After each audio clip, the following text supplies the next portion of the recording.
Hello students, exercise 3.3 जो कि आपके चैप्टर थर्ड से है। इस एक्सरसाइज में आपको डाटा को रिप्रेजेंट करना सिखाया जाएगा with the help of bar graph.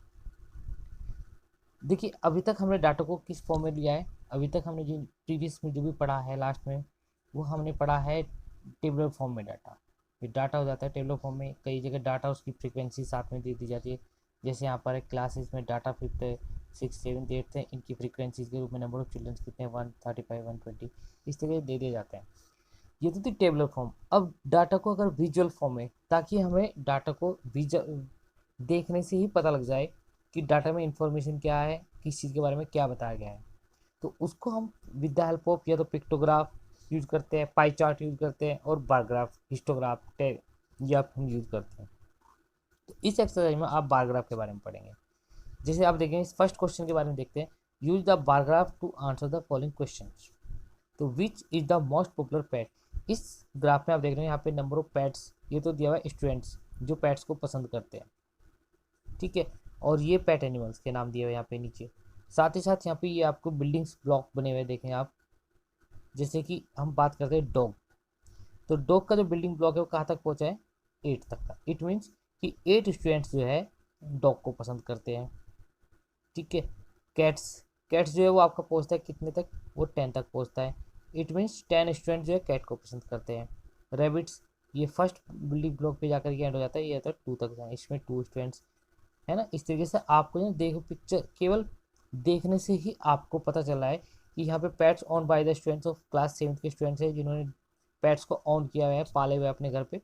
तो कितने स्टूडेंट्स ने डॉग को पाला हुआ है, कितनों ने कैट को, ये इसमें यहाँ पे टेब जो डाटा हमने कलेक्ट किया उसको with the help of bar graph के उससे हमने शो किया।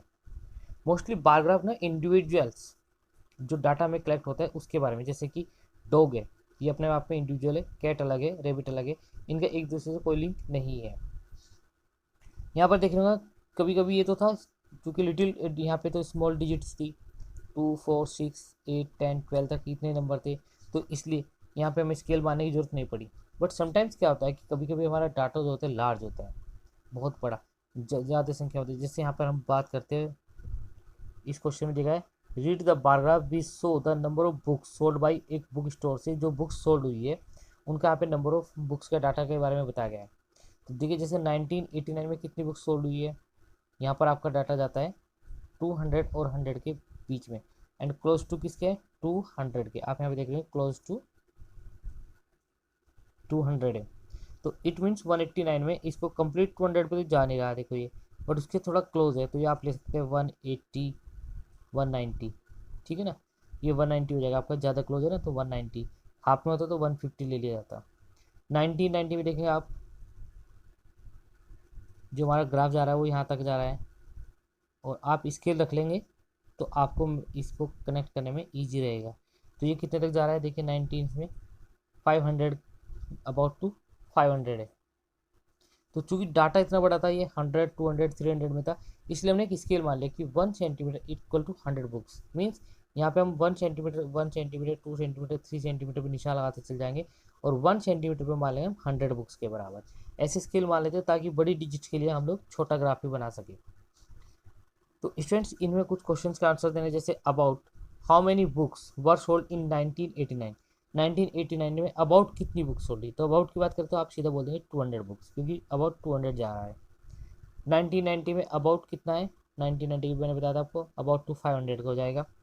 1992 में आप देख रहे हो 1992 ईयर इज, तो जो 1992 का हमारा एंड हो रहा है वो, तो देखेंगे आप, ये अबाउट टू 200 से थोड़ा ऊपर है, तो अबाउट टू 225 आप ले सकते हो, थोड़ा ऊपर है। मिनिमम होता 300 और 200 के, तो आप 250 ले देते। तो इस तरीके से इस डाटा से हमें पता चलता है। इसमें सेकंड क्वेश्चन पूछा गया, in which year were the about 475 books sold, about 225 books sold. तो आपको देखना 475 जो कि बिल्कुल क्लोज टू 500 के पड़ रहा है, ये किस ईयर में है, 1990 में। तो इस तरीके से आप डाटा को, जो आपका रिप्रेजेंटेशन है, with the help of bar graph की आप सहायता से डिस्क्राइब कर सकते हो, उसके आंसर्स को दे सकते हो। अभी बार ग्राफ बनाया कैसे जाता है, मैं इसको आपको उसके बारे में बताऊंगा। जैसे कि मैंने क्वेश्चन लिया अभी ये वाला, क्वेश्चन नंबर 3 हमारा। इसमें यहाँ पे 5th 6th 7th 8th and 9th class 10th class के चिल्ड्रन है। The number of children in different classes are given below, represent the data in on bar graph. तो इसमें भी देखिए आप 135 120 डाटा काफ़ी बड़ा है, तो इसलिए हम क्या करेंगे, नंबर ऑफ स्टूडेंट्स काफ़ी ज़्यादा है तो हम एक स्केल मान लेते हैं। कोई भी आप स्केल, सूटेबल स्केल मान लीजिए। मैंने यहाँ पर स्केल माना हुआ है, आप देखेंगे 10 चिल्ड्रन इक्वल टू 1 सेंटीमीटर। मैंने 10 चिल्ड्रन को 1 सेंटीमीटर करा। तो जैसे क्लास 5 में कितने स्टूडेंट्स हैं, 135, तो ये कितने बराबर बैठ जाएगा आपका 13.5 सेंटीमीटर। सिक्स में 120 सेंटीमीटर। इस तरीके से मैंने इन सबको यहाँ सेंटीमीटर में साथ के साथ ही कन्वर्ट करके लिख दिया। अब मुझे बनाना था ग्राफ, तो मैंने अपना एक ग्राफ लिया जिसमें मैंने उसका X axis and Y axis ये दोनों लिए हुए हैं। यहाँ पे ये आपका ओरिजिन वो होता है स्टार्टिंग में, एक हॉरिजॉन्टल लाइन और एक वर्टिकल लाइन लिए। जो वर्टिकल लाइन है उसको मैंने डिनोट किया by the number of student, ठीक है।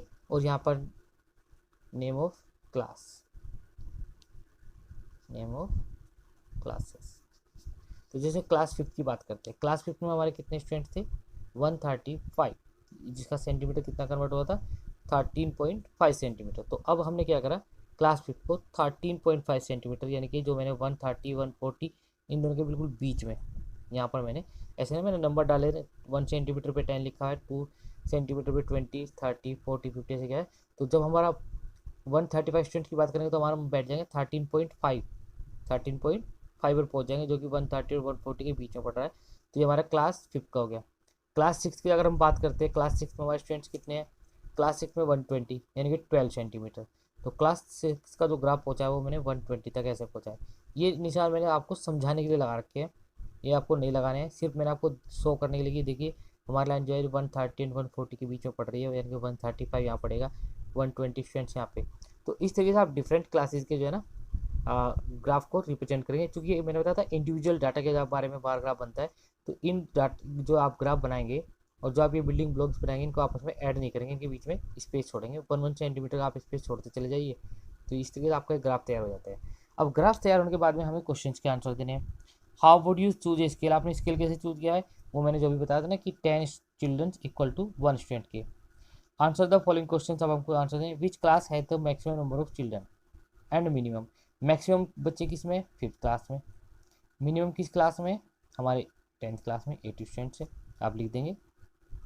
Find the ratio of the students of class 6 to the student of class 8, तो आपको रेशियो बताना है क्लास 6 और क्लास 8 के स्टूडेंट्स के बीच में कि इनका रेशियो कितना होगा। तो आप यहाँ पे लिख देंगे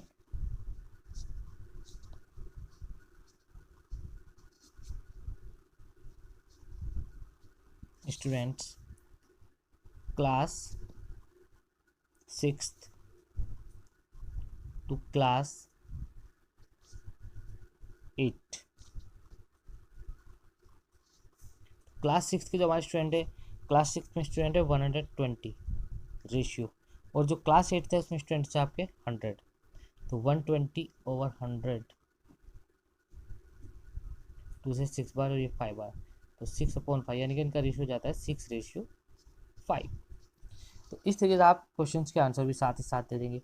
तो आपको ये ग्राफ बनाना है, जैसे इसमें आपको ग्राफ बनाना है, इसमें भी आप 10 सेंटीमीटर इक्वल टू 10 सॉरी जैसे यहाँ लिखा ना फर्स्ट टर्म में मैक्सिमम मार्क्स 100 में से कितने मार्क्स आए, तो ये मार्क्स दिए हुए सब्जेक्ट वाइज, तो आप लिख देंगे 10 मार्क्स इक्वल टू 1 सेंटीमीटर, तो इंग्लिश में यहाँ पे 6.7 बनेगा। अब स्टूडेंट्स आप कहेंगे सर यहाँ पे फर्स्ट टर्म और सेकंड टर्म दोनों का दिया है, तब ग्राफ कैसे बनाया जाएगा। तो उसके लिए स्टूडेंट्स मैं बताऊँगा आपको। फर्स्ट ऑफ ऑल आप फर्स्ट टर्म के मार्क्स लेंगे, जैसे यहाँ पे इंग्लिश और हिंदी के बारे में कंपेरिजन ग्राफ किया है, इसमें कंपेरिजन हो जाता है अच्छे से, और यहाँ पे ऊपर आप शो कर देंगे कि आपने ये किसके लिए शो किया है। तो ऐसे जब हमारा जो फर्स्ट टर्म है और सेकंड टर्म है, इन दोनों के लिए भी आप इस तरह का ग्राफ का इस्तेमाल करेंगे। फर्स्ट टर्म के लिए आप ओनली बिल्डिंग ब्लॉक ब्लैंक कर देंगे, और जो उसी के साथ में फिर सेकंड टर्म, जैसे कि यहाँ पर हम इंग्लिश की बात करेंगे, यहाँ पर इन्होंने ए दिया हुआ है, आप यहाँ पे इंग्लिश लिया, तो ये आपने इंग्लिश लिया, इंग्लिश के दो ग्राफ बनेंगे हमारे, एक 67 वाला और एक 70 के लिए।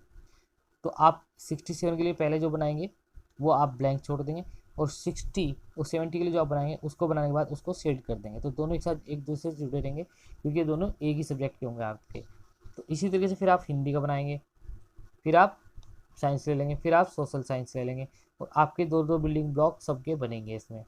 और स्केल जो आपने माना है 10 मार्क्स इक्वल टू 1 सेंटीमीटर, उसको आप यहाँ पे 0 10 20 30 40 50 ऐसा करके 100 तक का आप प्लॉट कर देंगे, क्योंकि मैक्सिमम मार्क्स इसमें 100 दिए गए हैं।